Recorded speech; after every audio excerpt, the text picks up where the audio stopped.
Hi, everyone. Welcome to ComSDL Carey's webinar on the importance of injury and illness record keeping. And presenting today will be myself, Lindsay DeSalvo, and my colleague, Ashley Mitchell. So I'll go ahead and introduce myself first. As I said, my name is Lindsay DeSalvo, and I am a partner here at ComSDL Carey in the firm's OSHA and employment practices. In that role, I spend a lot of time advising and counseling employers on a lot of different safety and health issues, but one of the things that I definitely focus my practice on is injury and illness record keeping.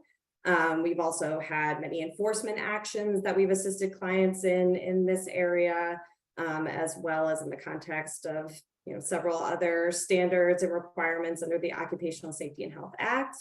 And in addition to that, I also advise employers on responding to other actions with OSHA, notifications from OSHA, and getting safety and health programs into the best shape possible, including the record keeping program. And I will go ahead and turn it over to Ashley to introduce herself. Thanks, Lindsay. Hello, everyone. As Lindsay said, my name is Ashley Mitchell, and I am an associate at ComSDL Carey's Chicago office. Like Lindsay, I work in the workplace safety and labor and employment groups. I have experience advising employers in record keeping, but then also in the potential pitfalls of what happens after an employee reports an injury or illness, and there in the employee's mind may have been some adverse action, which gets into the 11C side of record keeping reporting. So yes, that is where I spend most of my time on this issue. And with that, we'll turn it back to Lindsay. All right, thanks, Ashley. So we have quite an agenda today. We have a lot of material we want to cover, but I think we've done it in a way that is hopefully succinct so we can get through it all. The first thing we want to do is sort of frame this issue for you all and just talk through some of the main reasons that we see for the importance of prioritizing injury and illness record keeping. Then Ashley will spend a little time talking about the current OSHA e-record keeping rule and enforcement, because that's a big area right now where we see it, is particularly important to make sure that records are in good shape because of that additional requirement. In addition to that, we are also going to review the proposed changes to the e-record keeping rule. Those changes are really significant, could pull in quite a few more employers. So we do think it's important to address that as well in this context. Then we'll spend a little bit of time talking about some of the main injury and illness record keeping challenges that we see related to, the 300 logs and 300-day summaries. And then finally, we'll close out by just touching base on the COVID-19 record keeping and reporting requirements.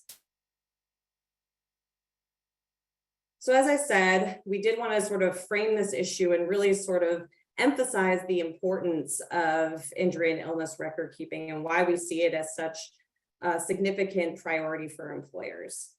So here we have the top 10 reasons that we've put together to focus time, resources, energy on OSHA injury and illness record keeping. The first and really big one that we see from an enforcement perspective is an employer's injury and illness data does determine whether they qualify for OSHA's site-specific targeting program. And this is a program that OSHA uses to pick particular employers, particular establishments to conduct inspections if they see that an injury, data or an injury rate in that industry is higher than normal, if it seems significantly different than it should. Those are the things that can factor into whether an employer is investigated by OSHA under the site-specific targeting enforcement program. So that makes record keeping really important because that data is directly related in this sense to OSHA's ability to conduct an inspection at your facility. The second reason is record keeping is one of the few OSHA regulatory requirements that there is case law on that it can be cited on a per instance basis. So the commission has determined in the past that language in the record keeping standard does allow OSHA to cite an employer for each instance of a record keeping deficiency. So if OSHA reviews a 300 log and finds that there are 10 cases, that either weren't recorded correctly or should have been recorded that weren't, they could cite the employer under the same standard for each instance of record keeping violation that they see. So that's important because it can lead to more significant penalties, more significant enforcement action. E-record keeping has made previously internal data public. So, the 300-day summaries are currently what is required to be submitted under the e-record keeping standard. And when that data is submitted to OSHA, it is now required to be made public, and OSHA has made that data public. So internal information that was being collected by employers for their purposes, and turned over to OSHA as necessary if requested, is now being made public. So it's even more important to be cognizant that that data is accurate, and those records that are creating that data are accurate. Injury data can impact your workers' compensation rate modifier. So that depends on your particular workers' comp insurer, but that can impact, the cost of workers' comp insurance. Injury data impacts eligibility for the voluntary protection program. So some of you participating in this webinar may already be VPP employers, have VPP establishments. So you might be very familiar with this, but the VPP program, or the VPP, requires that employers provide their injury and illness data to apply for that program, to stay in that program. And so the injury and illness data collected is really important and can make a difference about whether someone is actually eligible for that program. Record keeping violations create a very high risk for repeat citations. As anyone who's been inspected by OSHA before knows, as a regular practice, as part of an inspection, OSHA will request injury and illness logs and review those injury and illness logs as part of the inspection. So, it's something that's turned over every time, something that every inspection OSHA has an opportunity to closely evaluate and potentially cite an employer for. So once an injury or illness, a record keeping violation is on your record, there is, a greater chance that there could be a repeat in the future when OSHA scrutinizes your records again related to another inspection. High injury rates in the same industry could result in emphasis programs or even targeted rulemaking. We've seen this a lot. We've seen this, I think, particularly in the context of amputations, for example, when an industry has a lot of those types of injuries or high rates of injury that could lead to a specifically focused emphasis program and the inclusion of a particular industry or specific type of employer within that industry in the emphasis program, and again, targeted for enforcement action. OSHA is employing AI to determine whether companies are failing to comply with its e-record keeping rule. So OSHA is, trying to really find ways to use the data that it's getting through e-record keeping more effectively. And it's closely scrutinizing that data to see if there are employers who are either not reporting their data or not reporting their data accurately. So again, in the context of e-record keeping, it's super important to make sure that those 300 logs that, create the data for the 300-day summary are accurate, that it's accurate across the board because it's going to OSHA directly and it's being made public. Injuries recorded on the 300 log can provide OSHA a roadmap for enforcement. As I just said, they're asking for these records for every inspection. And if they are reviewing them closely and seeing that there are repeated incidents of certain types of injuries on the log, then that could certainly, lead them to focus on that area of a facility, to focus on a particular machine or particular activity that might be leading to repeated injuries, and could ultimately lead to a citation if they find an issue. And then finally, injuries recorded on a 300 log can be used by OSHA to establish employer knowledge. And it could be used by OSHA to establish employer knowledge in the context of a general duty clause, as we say here. It could also be used, OSHA has to establish knowledge for any violation of its standards. So if there are, instances on the 300 log that show that an employer should have known about an unsafe condition, that can certainly be used to establish employer knowledge. And then in the context of a general duty clause violation, it could also be used to establish the recognition of a hazard, which is an element of a general duty clause violation that is unique to a general duty clause violation. OSHA has to be able to show that the hazard was recognized by the employer or by the industry, but in the context of an employer's recognition of a hazard, again, if it's something that they're observing on the 300 log, particularly if it's something that is repeated on the 300 log, then that could certainly be a basis to show that there was some recognition, or should have been some recognition by the employer, of a hazard at the facility.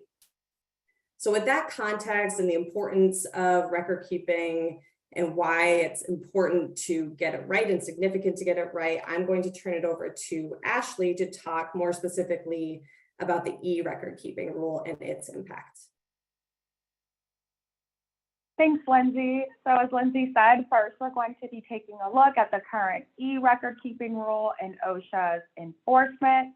And so first, it's important to note that shortly after the OSHA Act took effect in 1971, OSHA established its injury and illness record keeping regulations, and the note to section 1904, where you can find the entirety of the record keeping standard. The note provides that record keeping or reporting a work-related injury, illness, or fatality does not mean that the employer or the employee was at fault, that an OSHA rule has been violated, or that the employee is eligible for workers' compensation or other benefits. I'm sure Lindsay and I have both been on inspections where OSHA has been a bit active in noting that there was an injury, so perhaps, some OSHA standard was violated, but according to the note in Rule 1904, that is not the case. Historically, injury and illness data was internal to the company, meaning that it was posted, at the work site for 2 months and then filed away for 5 years.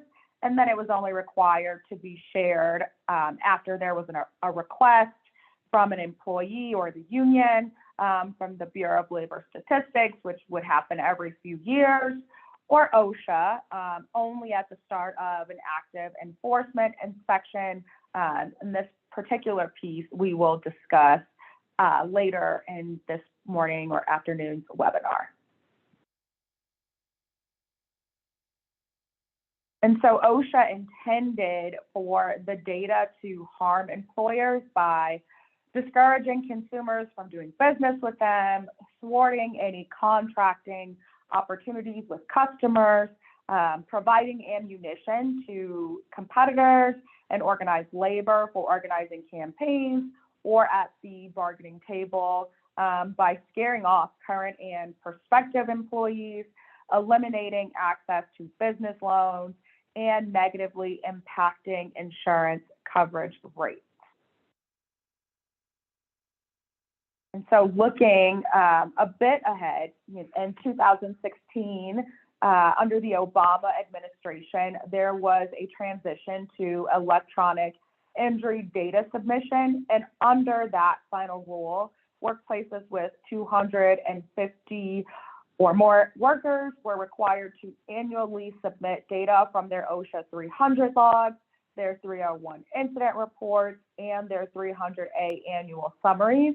And workplaces with 20 or more workers in certain high hazard industries are also required to annually submit their 300A annual summary data. So for the 20 plus, for the employers that fall into the 20 plus workers in the high hazard industry, it's just the 300A annual summary data and not the 300 logs along with the incident reports. Now, the high hazard industry list is rather long, but I will review some of the more common NAICS codes that do fall into that electronic submission. So for example, 11, which is agriculture, forestry, fishing, and hunting, 23, which is construction, 31 through 33, which are the manufacturing codes, 4451, which are the grocery stores, 4841, general freight trucking, 4931, warehousing and storage, and 6321, nursing care facilities are just some examples of those NAICS codes that do fall under the high hazard industry requirement, but the list is quite extensive. So if you're curious about that, definitely reach out to Lindsay or myself, and we'd be happy to take a look at your NAICS code specifically. Ashley, sorry to interrupt, but I think the slides, yeah, there you go. Okay, thanks, Lindsay. Okay, and so just looking a bit in greater detail at determining coverage, to determine if you as an employer are in fact covered by that 2016 electronic data submission, you would look at the applicable employee count. This would, include total employees at peak employment during the year. It also includes temps, seasonal workers, and part-time employees. You're also going to be looking at that NAICS code to determine if you're in one of the high hazard industries. A couple of quick notes when thinking about electronic submission.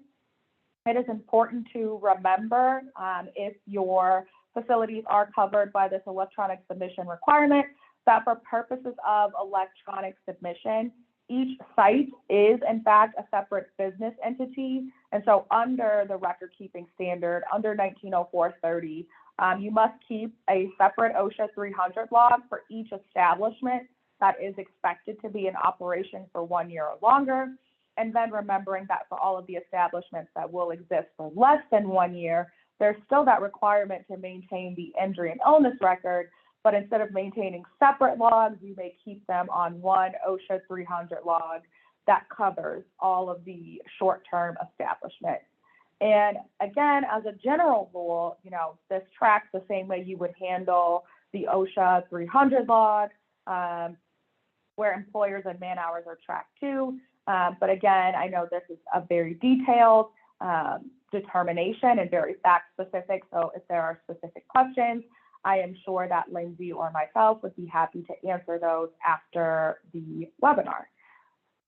But looking a bit ahead at the Trump administration's handling of the e-record keeping rule, in January of 2019, for the stated purpose of protecting worker privacy, OSHA did issue a final rule eliminating the requirement for establishments with 250 or more employees to electronically submit information from their OSHA 300 log and their OSHA Form 301 each year. So it's important to note that this is a rule that narrows, and so the establishments are still required to electronically submit information from the 300A, which is the summary of work-related injury and illness. It's just that they no longer have to submit the Form 300 and 301. And this all becomes relevant and important because Lindsay did mention the site-specific targeting inspection program at the beginning, and I'll go into a bit more detail about it here. The SST is OSHA's site-specific programmed inspection initiative for non-construction workplaces that have 20 or more employees. And what this program does is it uses objective data from the injury and illness information that employers are submitting. And so under the current program, it helps OSHA achieve its goal of ensuring that employers are providing safe and healthy workplaces by directing its enforcement resources to workplaces that have the highest rates of injury and illnesses based on that submitted data. And OSHA does this or comes up with the calculation by applying industry and establishment size criteria. And so OSHA will focus that data collection on establishments that are most likely to be experiencing elevated rates and increased numbers of occupational injury and illnesses. And under the SST, OSHA will select individual establishments for inspection based on their 300A data and how it correlates to other employers or facilities, workplaces that are in the same NAICS code. The OSHA will use a software to generate a list of targeted establishments for enforcement from this pool of data. And it's important to note that the site-specific targeting inspections are comprehensive in scope, and they can also be coordinated with a national emphasis program. So for example, if an establishment is selected for inspection under site-specific targeting plan and a programmed inspection, those inspections can run concurrently, but they are classified as two separate inspections. And the importance of this is, as Lindsay noted, each time OSHA comes on site, they are going to be asking for those OSHA logs for the 300s and the 301s. And so the more chances that OSHA has to ask for that information, the more important it is to keep in mind to have it updated, which Lindsay will go over some details later about what that actually looks like to reduce the risk of citation and certainly to reduce the risk of repeat citations. And so OSHA, beginning in the summer of 2020, when everyone was at home in front of their computer screens, OSHA launched the establishment-specific injury and illness data website. And what that does is it makes all of the data from 2016 to 2021 related to employer injury and illness rates available on OSHA's website without restriction. And so this goes back to some of OSHA's initial thoughts behind the record keeping, which was essentially to shame employers into reducing the rate of injury and illness by making it public information for potential employees or potential contracts that an employer may be bidding on. It's all right there on the injury and illness database. I know we spent a bit of time talking about the potential for citations for failing to comply with the OSHA record keeping rule. And here is a bit of data about what those citations have looked like between 2018 and 2021. So over the past 4 years for the failure to submit, and then for the failure to accurately keep records. As we can see, it's no small number. It has, of course, gone down since 2019. But again, looking at that failure to submit for employers with 20 to 249 employees, we are still looking at almost 80 citations in 2021. So there is certainly a risk there if, you know, as an employer, you are struggling to follow the record keeping rule and the submission requirements. And that risk has only increased as of April of this year, when OSHA initiated an enforcement program that identifies employers that have failed to submit their Form 300A data through the agency's injury tracking application. So that's the injury and illness database that we just discussed on one of the previous slides. And just as a reminder, annual electronic submissions are required by establishments with 250 or more employees that are currently required to keep those OSHA illness, injury, and illness records. And then for the establishments with 20 to 249 employees that are classified based on their NAICS codes with historically high rates of occupational injury and illness.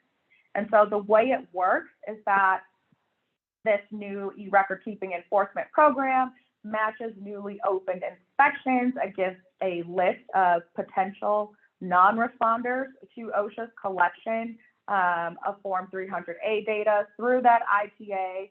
And then what it does is report all the matches to the appropriate OSHA area office. And if that area office determines that the establishment on the list is the same establishment where the inspection was opened, OSHA will issue citations for failure to submit that OSHA Form 300A summary data.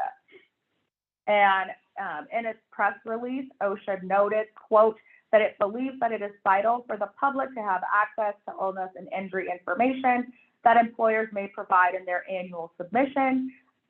We are committed to enforcing this important requirement and will continue to look for strategies to reach a full compliance, end quote.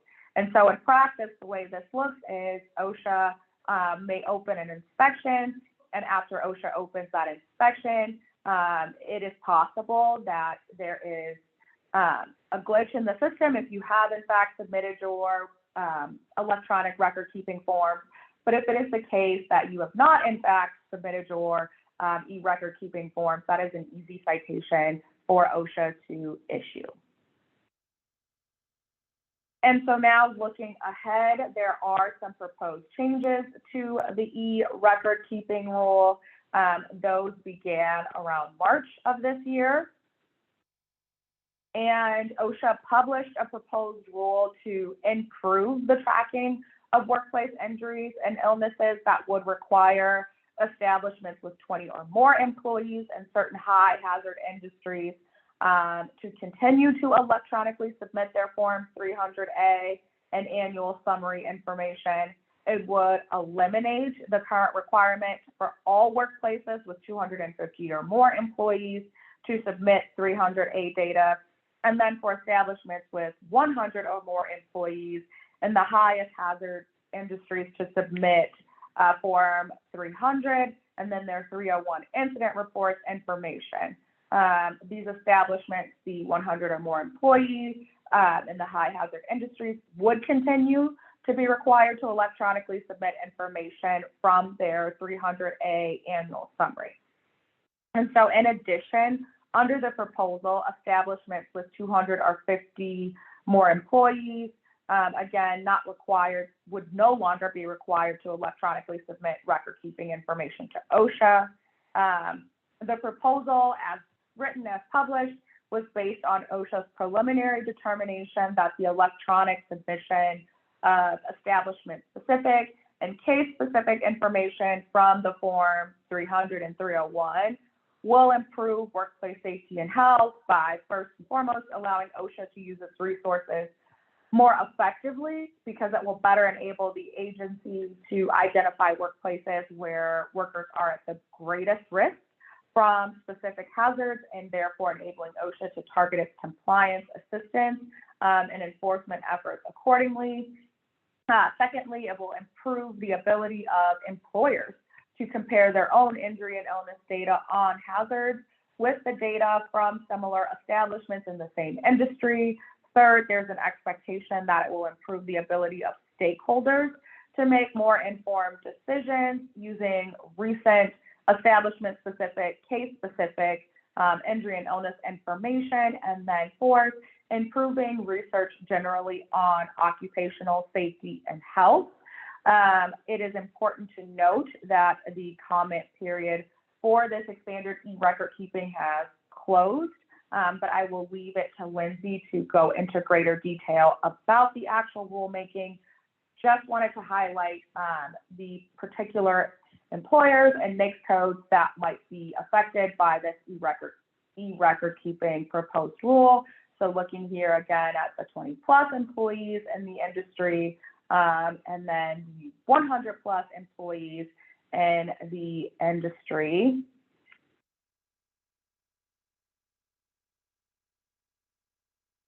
And then going forward to talk about the status of e-record keeping, the e-record keeping rulemaking itself in general. So as I mentioned, the comment period has subsequently closed. It was open until June 30th of this year. And now I will turn it over to Lindsay, as I know she was very involved in CMC's participation in the rulemaking. So I will let her speak to that experience and some of the concerns about the proposed amended rule. Okay, thanks, Ashley. So yeah, as Ashley said, there was a comment period that was ongoing until June 30th was when all comments had to be submitted, and ComACL did submit comments on behalf of a group of employers and associations. And it addressed a lot of the concerns that you see here, and we'll talk about in a little bit more detail. So just a couple things to add to what Ashley previously said. Ashley, could you go back to the slide that talks about the addition of the 100? Yep, right there.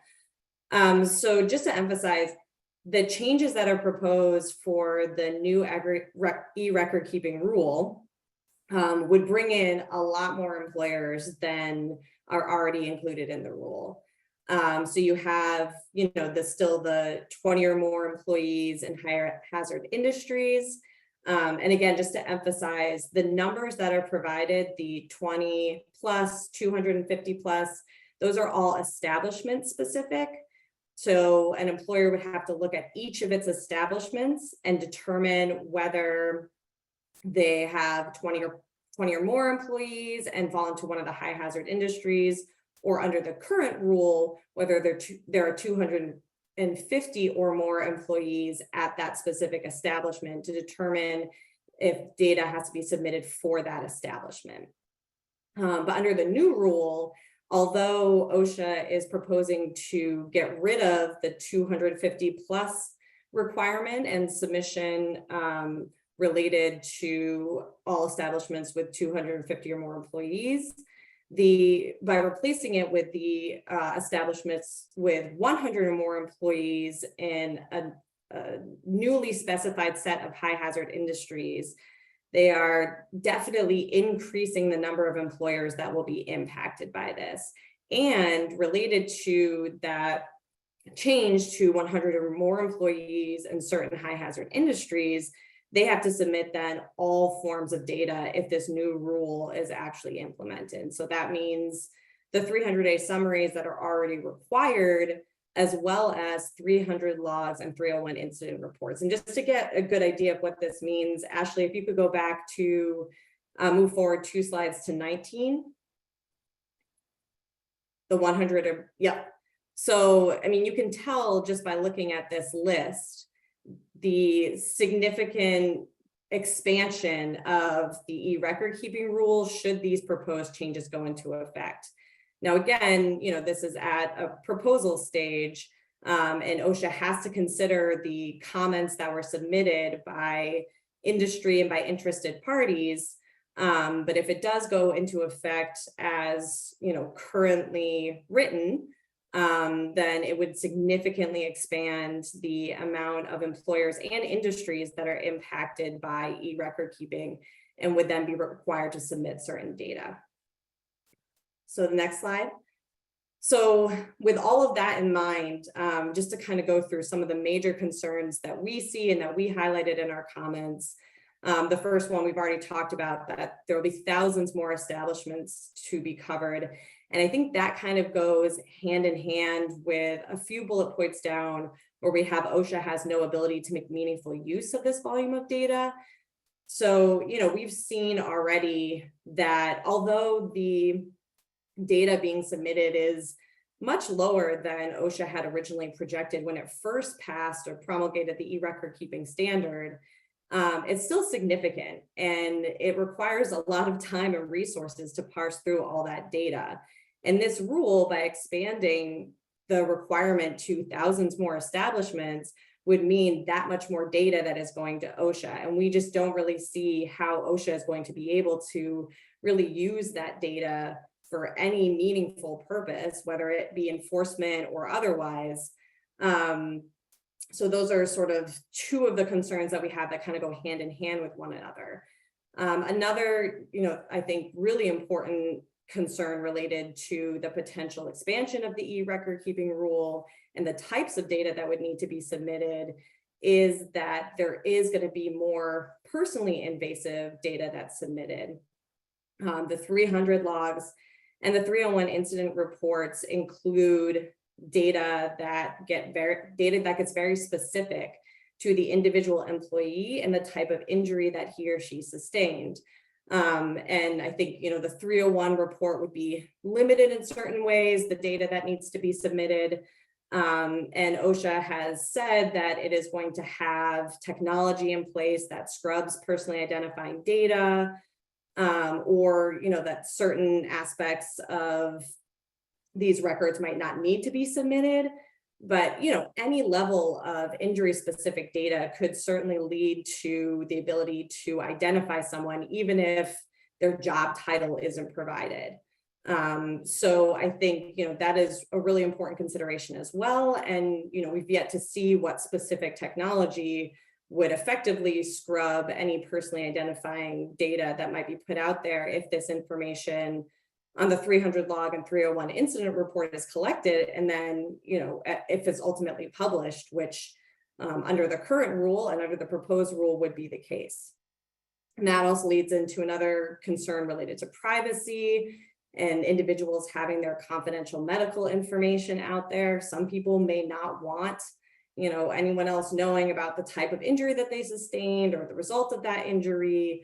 And so that is definitely a concern for us and for employers as well. There would also be a substantial amount of resources needed for a lot of employers to be able to submit 300 and 301 level data. A 301 log could be much more substantial, certainly, than a 300A summary. Depending on the amount of entries, there could be a significant data entry required. And then the form in which these documents are maintained aren't sort of standard across the board. And some people or some employers do maintain this data electronically, but if it's maintained in a format that does not correspond with the injury tracking system, then that could still make it really challenging to sort of input and upload the data if it's maintained in writing. If the records are handwritten, then it takes the step of actually entering all of those individual entries by hand on the computer. And that can take a lot of time. That could take substantial resources. That could take refocus of substantial resources away from other ways it could be used. The 300A data, in our opinion, already provides OSHA the information that it really needs to be able to target enforcement, which is a big part of the reason that this data is collected. As we've seen with the SST program, that's a big way that this data is used. And the 300A data provides that information necessary for OSHA to be able to do that effectively. And then we also think that the definition of high hazard industry as it's proposed in the current proposed rule would sweep in way too many employers and industries that really don't have a concerning injury and illness rate, or a rate that should, require them to submit this data and be closely, have some close oversight of that data. So we definitely think that needs reworking as well. But as Ashley said, and as I just said, the comments have been submitted, and so we'll see what impact those comments have on whatever final rule is promulgated. And we're just kind of in a wait and see situation at this point. So heading into our final sections of this webinar, the first, we wanted to just spend a little bit of time talking about some of the most significant challenges that we see with OSHA record keeping, and specifically entry of injuries and illnesses on the 300 log, because the 300 log is really the starting point for everything else. The 300 log is what the employer is using to put together the 300A summary that is then submitted per the e-record keeping rule if the employer is required to do so. The 300 log is probably the most significant of the injury and illness data that would be provided to OSHA during an inspection. It really gets into the specifics of each individual injury. And it is a document that is consistently requested. I've seen in inspections, that 300 logs and 300A summaries will be requested, but not necessarily 301 incident reports. So the 300 log is something that OSHA is always going to be reviewing in the context of an inspection and enforcement action, and does serve as the basis for a lot of this injury and illness data going forward. So one of the biggest areas of challenges that we've seen employers have related to record keeping, particularly entry on the 300 log, is determining work relatedness. And, I think it's interesting because I think the record keeping requirements, the record keeping standard, is one of OSHA standards that really gets into specific questions and really tries to parse down on the specific requirements, but there's still so much nuance there. It's still not black and white. It's still not really straightforward, and it takes some time to analyze in a lot of cases whether something is actually work-related. So the starting point for the work-related assessment per the standard, the applicable standard, which is 1904.5, I believe, is a geographic presumption. So any injury or illness is presumed to be work-related, and OSHA would expect that an employer would treat it as work-related if it results from an event occurring at work or in the work environment. And the work environment is broader than just whatever workplace to which they're normally assigned. The work environment is any establishment or other location where an employee is present as a condition of their employment. So this could be their normally assigned work site. It could be a client site. It could be an offsite meeting or conference that they're attending as a requirement of their position. So it's more than just the physical work site that they normally go to. It's anywhere they are as a condition of their employment. So if it is clear that an injury or illness has occurred at work or in the work environment, then there is a presumption that it is work-related. And I think an interesting nuance to this, and something that's important to keep in mind when assessing an incident, is that in the context of work-relatedness, there's no what we term eggshell exception.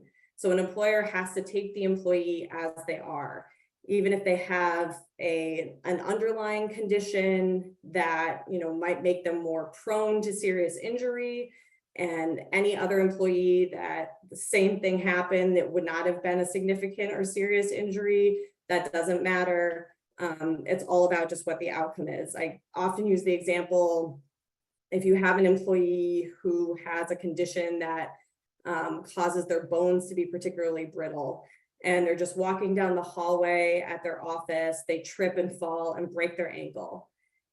Any other employee who tripped and fell in the work environment or in the office probably would not have had a broken ankle, probably would not have been as serious. But because it was this employee and it did result in a broken ankle, and it very clearly occurred in the work environment, that geographic presumption kicks in, and OSHA would expect that the employer would treat that as a work-related case, resulting in this broken ankle and likely days away from work, and if not days away from work, at least some sort of work restriction.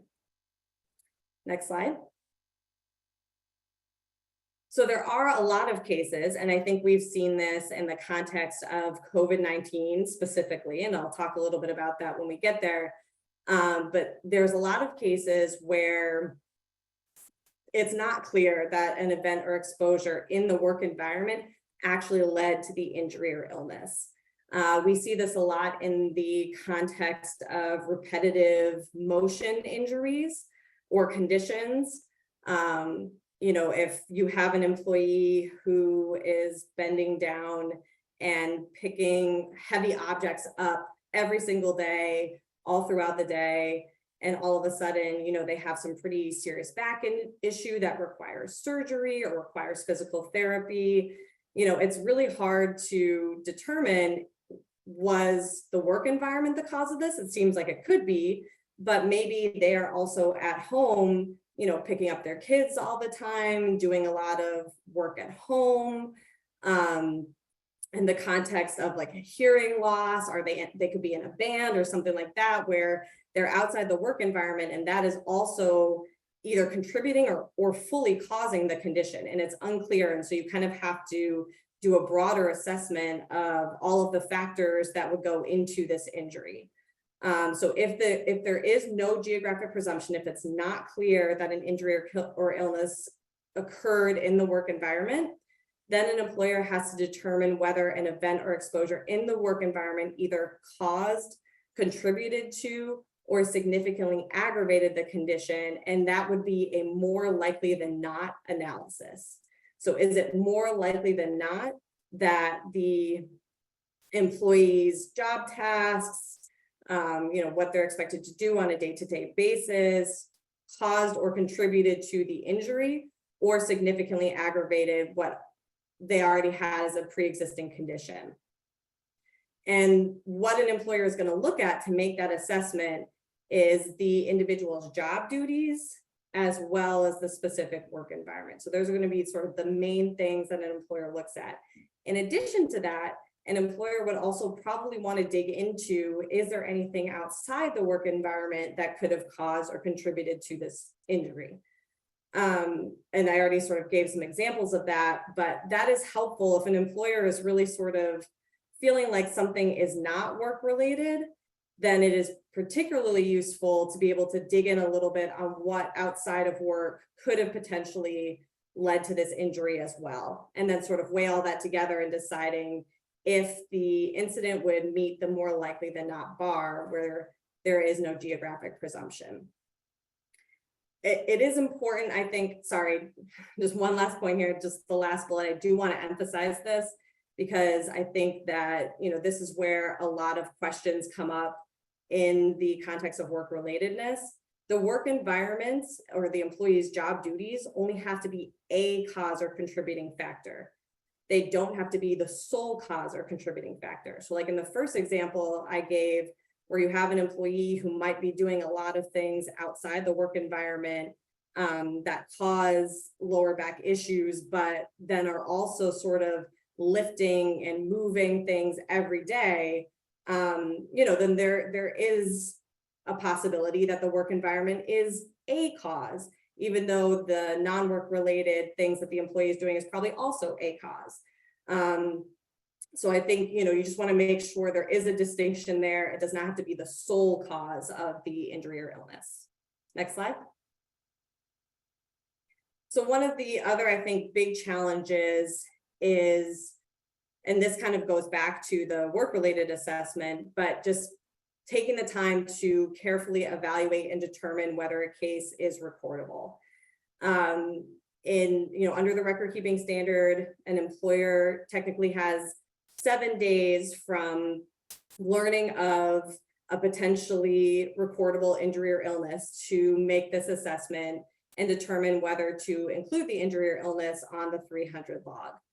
And this just sort of lays out the types of things that an employer should look at to not only make that determination, but also to ensure that the case has been properly reported on the log. So when this evaluation occurs, if it's determined that this is in fact a work-related injury or illness, it's going to go on the 300 log, then the employer should carefully consider the components of the incident that should be described on the log. 300 logs provide, at the top of the applicable column for the description of the injury, what types of information need to be included in the log. It can still be a very basic description, but you just want to make sure you hit all the points that are required there. Make sure that the recordable outcome is accurate. So whatever the most severe outcome is, that's the one that should be recorded on the log or should be marked on the log. You do need to ensure that there's a proper day count and that if there are days away or there is a work restriction, that a day count is provided. Whether that is an estimate because you don't know the full amount of time yet, or you have a specific amount of time that has to be recorded.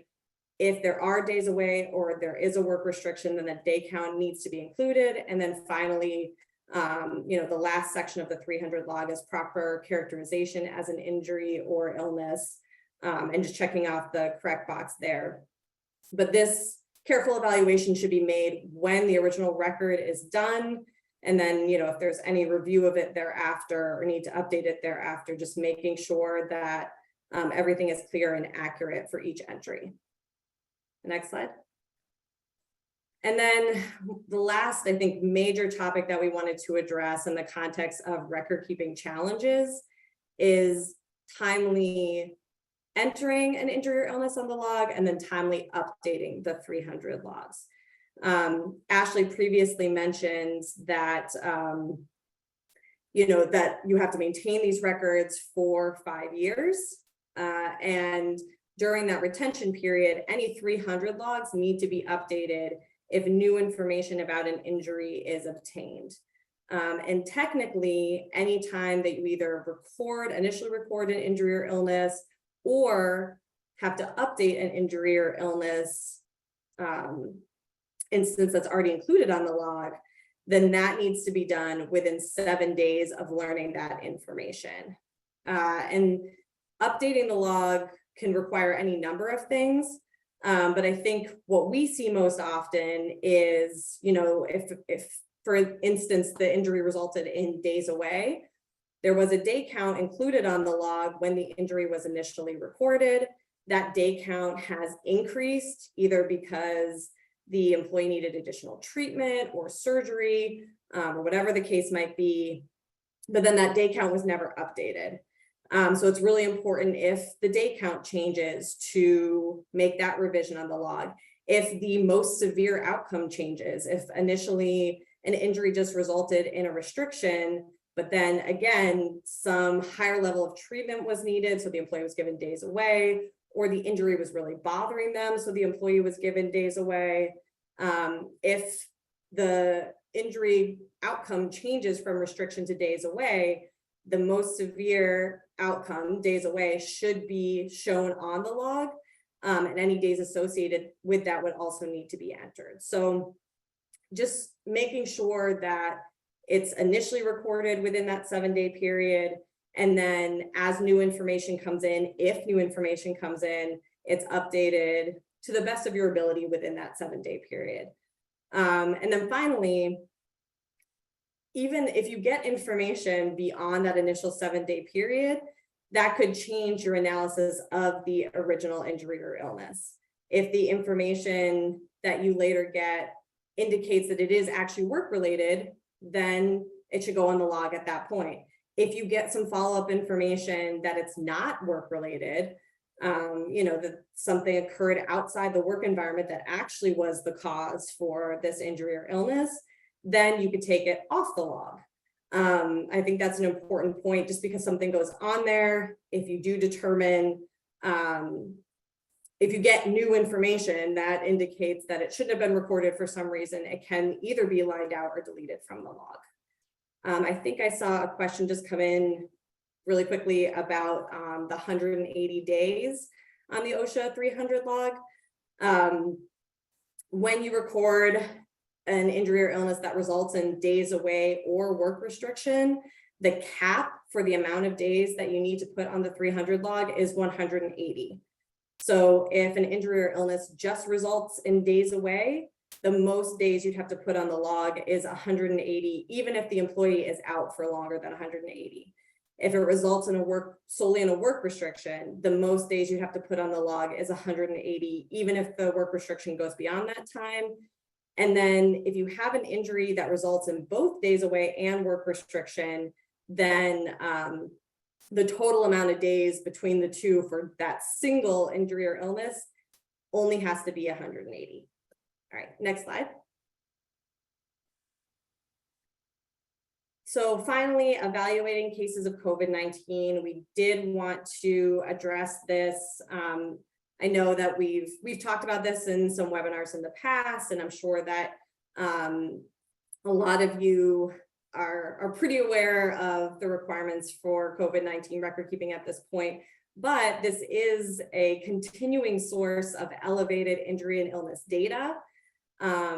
Where employers are finding that COVID-19 cases are work-related, they're having to include those on the 300 log. And so it is certainly still a really important point in the record-keeping context. So we just wanted to go over it briefly.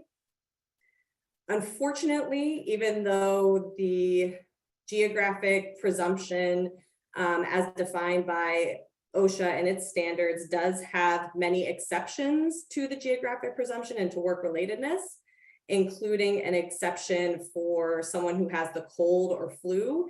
Even if they get the cold or flu in the workplace, OSHA had determined that the cold or flu is so prevalent that we're not going to include that in the context of work relatedness. That is an exception to work relatedness. COVID-19 shares a lot of similar characteristics with the cold and flu, but unfortunately, OSHA has explicitly said that COVID-19 would not fall into that exception. That means that COVID-19 cases have to be considered in the exact same manner as any other injury or illness in the context of the record keeping standard. I think a really important point as the starting point for evaluating a case of COVID-19 is it a confirmed case of COVID-19? So that is required. Only confirmed cases of COVID-19 have to be reported on the 300 log. And what that means is at least one respiratory specimen that tests positive for the SARS virus that has been identified with COVID-19. So there does need to be a confirmed case. And then you sort of go into the traditional evaluation of the case from there. Does it result in one or more of the general reporting criteria? That's days away, medical treatment beyond first aid. Unfortunately, in some cases, it has resulted in death. And then potentially a work restriction. I think, generally, people are still required to isolate in this case where there is a positive COVID-19, so work restriction is unlikely, but if it results in days away, medical treatment beyond first aid, then, it meets that requirement under the record keeping standard. And then finally, and this is sort of where the biggest challenge lies, whether it has been determined that this case is work related per the specifications in 1904.5. Next slide. And the work relatedness guidance on COVID-19 is not super helpful at this point. And I think, OSHA points to the fact that employers should really be using the same standards that are already set out in the 1904.5 standard. But obviously, COVID-19 is unique. There are some unique characteristics to it. When COVID-19, the pandemic, first kind of started and OSHA's initial guidance came out on this, they definitely took gave more discretion to the employer initially. And it was really just in specific circumstances and more limited circumstances that OSHA would expect that cases of COVID-19 were determined to be work-related. However, as the pandemic progressed, OSHA did sort of go back on that original guidance and ultimately said, this should be assessed in the same way as any other work-relatedness evaluation done for another illness or another injury in the work environment. And it is going to be that more likely than not analysis, whether it's more likely than not that a workplace exposure actually caused the employee to have COVID-19. Employers are not expected to undertake extensive medical inquiries. The standard generally for the work-related assessment is good faith. Was there a good faith analysis done of the case to determine whether it is more likely than not work-related?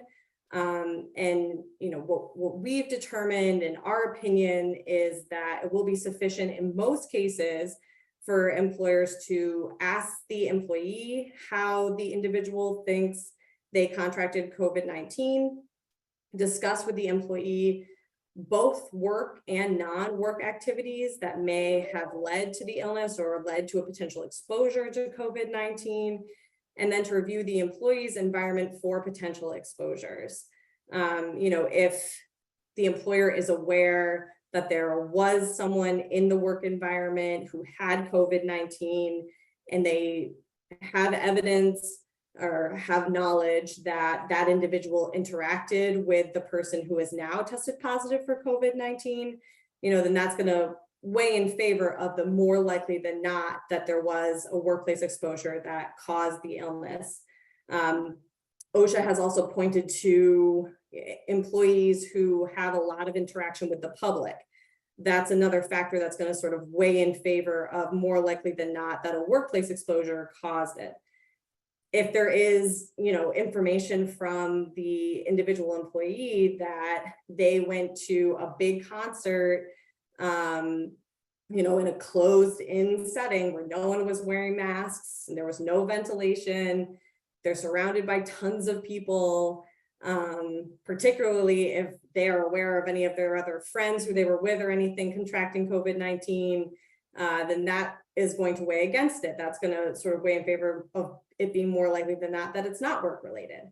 So it's just the employer sort of considering the information that they can get and then evaluating, whether that weighs in favor of it being a work related case or not. Next slide. And then the last sort of major point here that we wanted to talk about today, and this is, related to record keeping, but sort of a separate requirement under the record keeping standard, which is reporting to OSHA certain serious injuries and illnesses as defined in the standard. COVID-19 cases for most employers, for the general employer population, it's going to be the same analysis as any other injury or illness and whether it needs to be reported. Cases generally need to be reported to OSHA if they result in a fatality, inpatient hospitalization, amputation, or loss of an eye. In the context of COVID-19 cases, really the only thing you're going to be considering is whether the COVID-19 infection resulted in death or inpatient hospitalization. And then, it may need to be reported to OSHA depending on the circumstances. A really important thing to note related to reporting cases of COVID-19, and I think we've seen this come up less as the pandemic has gone on, more toward the beginning of the pandemic, there were a lot more hospitalizations, a lot more fatalities related to COVID-19. We're seeing that less now, but still an employer will have to consider if cases do arise, whether they are reportable. COVID-19 related hospitalizations for most employers will only be reportable if the employee is admitted to the inpatient unit within 24 hours of the work-related exposure. So that's really quick. Even when people were being hospitalized more often, we were not seeing that sort of quick turnaround of exposure and then being hospitalized within 24 hours. So a lot of inpatient hospitalizations related to COVID-19 likely will not have to be reported. And then for fatalities, a fatality is reportable if it occurs within 30 days of the exposure. And I think that's more likely to occur. That's a much longer period of time. But those are important limitations on the reporting requirement for COVID-19 cases. However, for those that are included or were included in the COVID-19 ETS for healthcare, and that's emergency temporary standard for healthcare. So certain healthcare employers, the COVID-19 ETS for healthcare was withdrawn, and almost all of the requirements in the standard were withdrawn with it.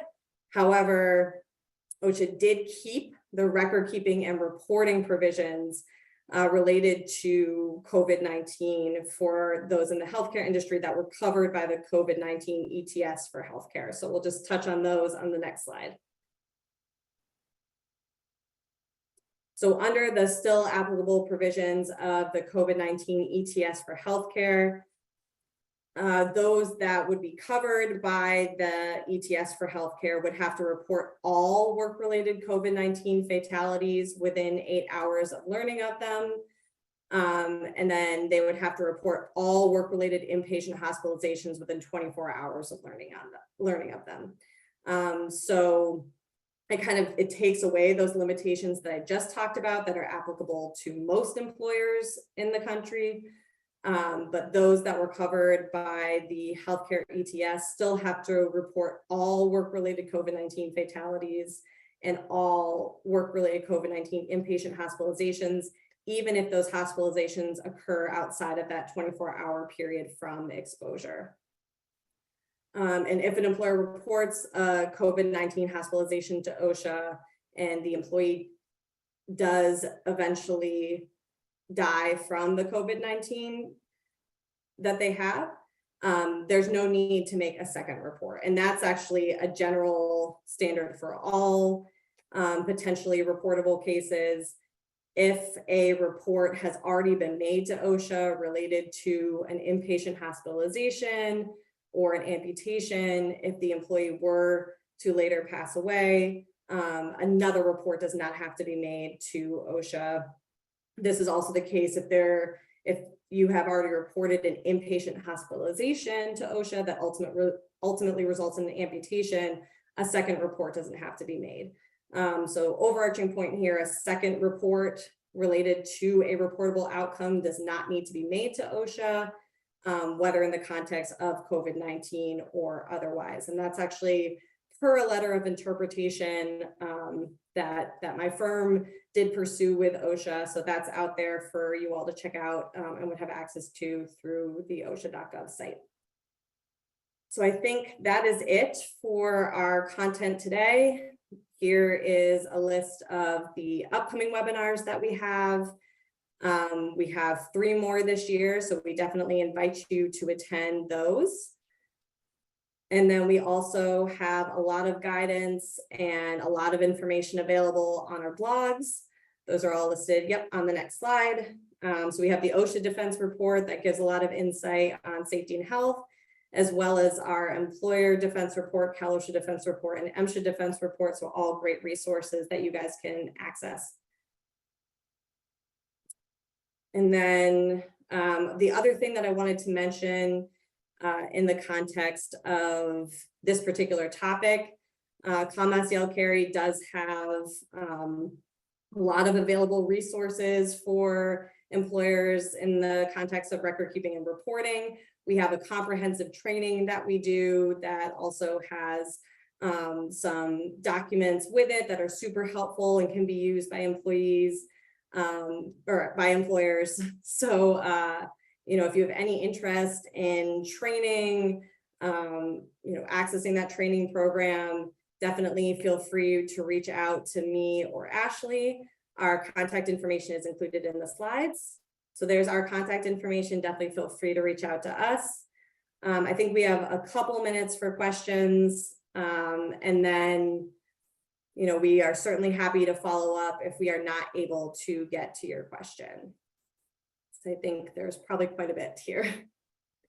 I see one here that just came in toward the end of the presentation, and I think is a good one to start with, because we were just talking about reporting, but what is a specific regulation about the hospitalization not needing to be reported if it's more than 24 hours after exposure? So the general reporting standard, which is 1904.39, I believe,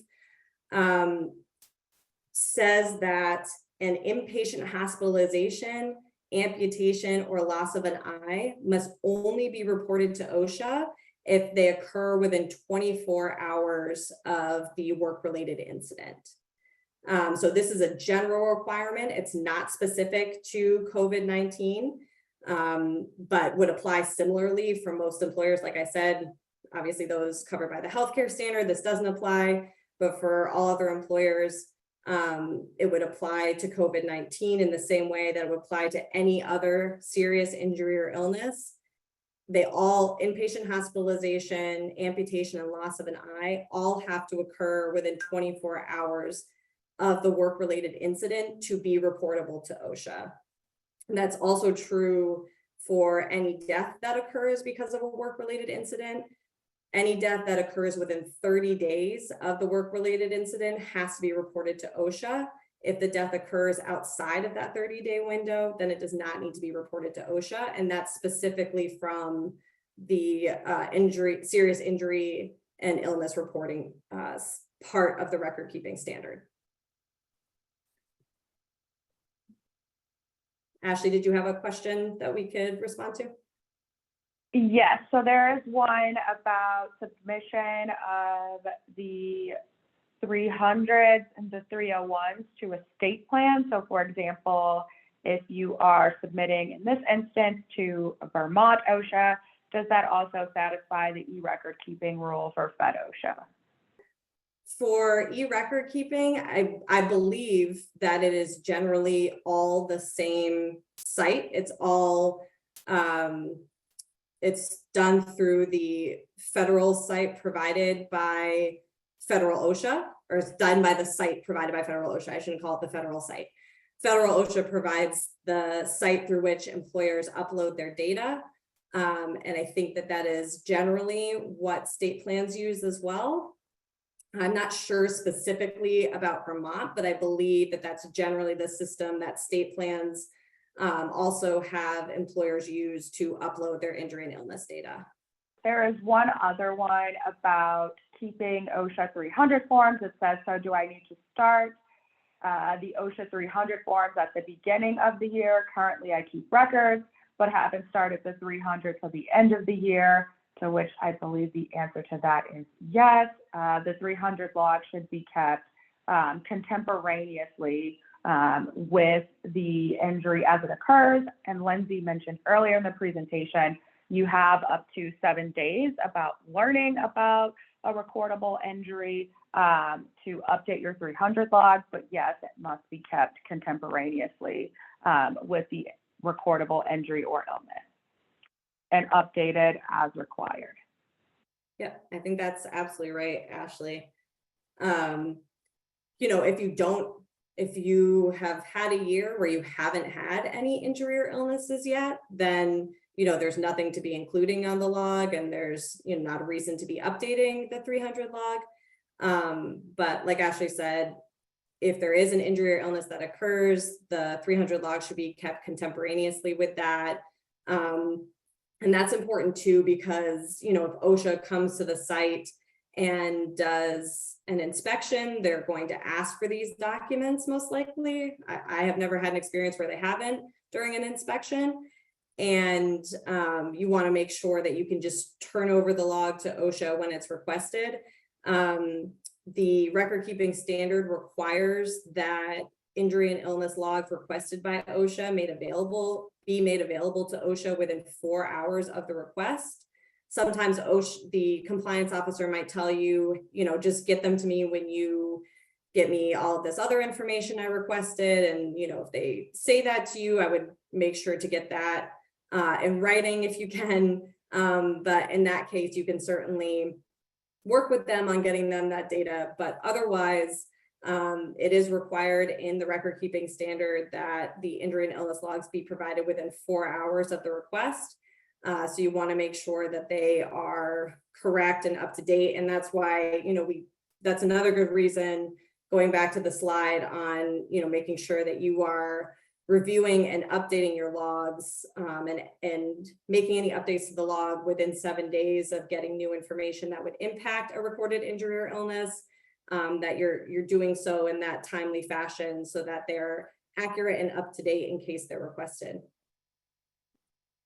I saw a question here, what if an employee, and I think that this is a good one, and one that we've definitely talked about with some of our clients. What if an employee refuses to answer questions that we suggested on the slide, like, you know, where did they think they were exposed to COVID-19? Were they anywhere outside of work where they could have been exposed to COVID-19? You know, it could certainly be the case that the employee refuses to answer those questions for any number of reasons. Maybe they don't want to share that information with their employer for some reason. If that occurs, like I said, the standard for evaluating work relatedness in the record keeping context is whether you've made a good faith effort to get the information necessary to make that determination.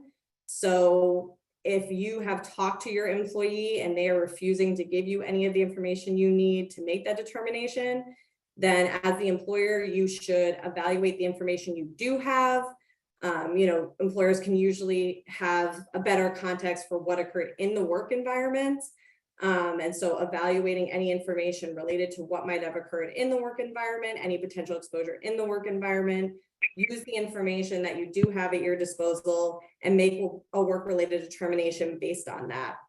We do suggest keeping, you know, some sort of documentation, even if informal, related to these types of close call cases, this more likely than not analysis. And if you have done that, I would, you know, make sure that if there was an email exchanged or something, or a phone call and notes were taken where it says, you know, employee refused to provide any information about potential exposures, that's kept with, you know, any other notes or records on the assessment. so that it's clear if you ever have to justify it, that the employer did what they could and used the information at their disposal to make a good faith determination. So we are at about 2:17 right now. I think we are probably past our time for questions, but like I said, we are going to go through the questions that we've received today, and we can follow up with people after our webinar. If there's other things that people asked about that we were not able to cover today. But I just want to say, we really appreciate you all being here. We really appreciate the thoughtful questions. We are a resource to you for injury and illness record keeping and reporting issues. You have our contact information, so please feel free to reach out directly to us. And thanks again for joining.